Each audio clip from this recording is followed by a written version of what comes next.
The Contemporary Juvenile Justice System adalah tajuk yang akan kita bincangkan pada hari ini. Penubuhan prosedur dan konsep berasingan merupakan ciri utama keadilan bagi golongan muda. Kepentingan adalah untuk membentangkan gambaran keseluruhan keadilan juvana dalam rangka kerja serta membincangkan istilah, konsep dan prosedur dalam sistem keadilan juvana.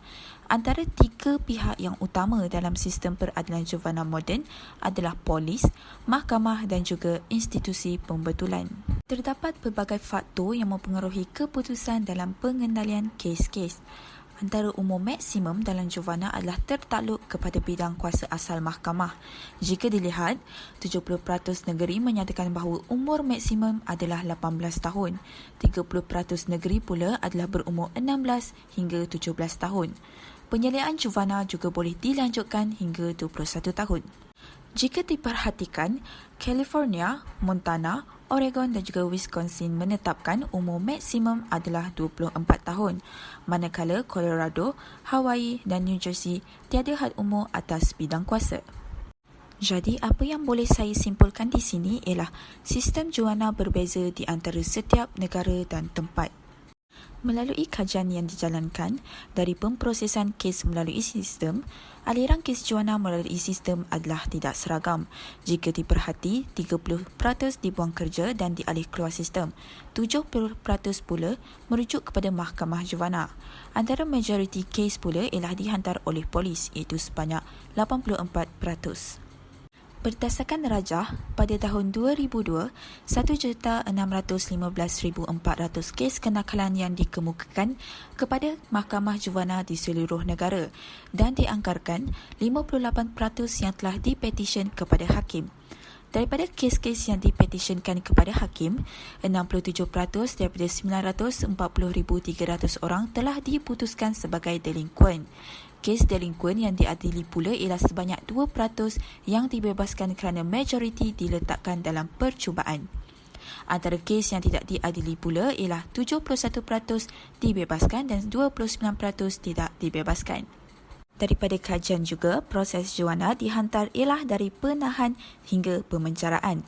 Kemasukan untuk keadilan juvana boleh melalui polis iaitu sebanyak 84% atau dari beberapa sumber lain.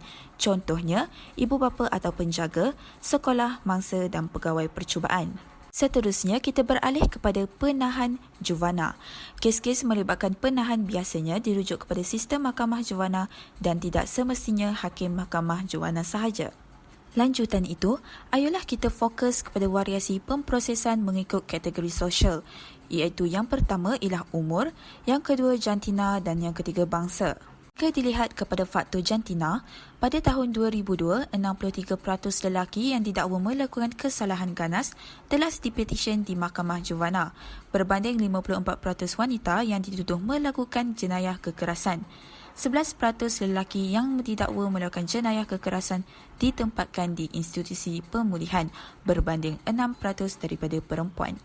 Dari faktor bangsa pula, berkenaan dengan kaum, pada tahun 2000, 64 kes kenakalan melibatkan defendant Afrika Amerika telah dipetisyen ke mahkamah berbanding dengan 55% kes orang putih.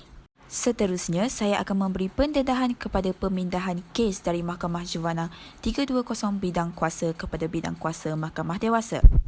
Terdapat pelbagai prosedur dan juga kaedah dalam pemindahan kes daripada Mahkamah Juvana kepada Mahkamah Dewasa. Yang pertama ialah prosedur penepian kehakiman yang mana dalam semua bidang kuasa Mahkamah Juvana wujud kemungkinan untuk memindahkan atau mengetepikan kes daripada Mahkamah Juvana kepada sistem Mahkamah Dewasa. Dalam kebanyakan keadaan, keputusan untuk memindahkan kes terletak pada hakim Mahkamah Juvana yang mengetuai. Walau bagaimanapun, dalam beberapa tahun kebelakangan ini, negeri-negeri telah mengubah suai prosedur ini untuk membenarkan penghakiman mengikut budi bicara pendakwa tempatan mengenai pemindahan kes, yang mana kaedah penepian ini dipanggil bidang kuasa serentak. Terdapat beberapa garis panduan undang-undang untuk keputusan penepian. Yang pertama, mahkamah memutuskan bahawa prosedur sedemikian adalah mengikut perlembagaan, menyediakan perlindungan tertentu dan syarat dipenuhi. Yang kedua pula ialah secara khusus yang mana hak ini termasuk kepada pendengaran mengenai isu pemindahan. Yang kedua, kehadiran peguam dalam perbicaraan. Yang ketiga, akses kepada sejarah sosial dan rekod lain yang digunakan oleh Mahkamah Juvana dalam mencapai keputusan. Dan yang keempat, kenyataan bertulis berkenaan keputusan Hakim Mahkamah Juvana berkenaan penepian. Sekarang kita akan beralih kepada ayat campuran. Berkaitan dengan penggunaan pemindahan atau penepian ialah kewujudan hukuman campuran, iaitu satu konsep yang semakin popular di banyak negeri. Antara model dalam konsep yang semakin popular ialah Juvana Inclusive Model. Yang kedua ialah model yang berasal daripada Mahkamah Jenayah, iaitu Eksklusif Jenayah dan juga Juvana atau Pembetulan Jenayah. Terdapat juga model ayat campuran dan juga model bersebelahan Juvana. Dan model yang terakhir ialah model inklusif jenayah.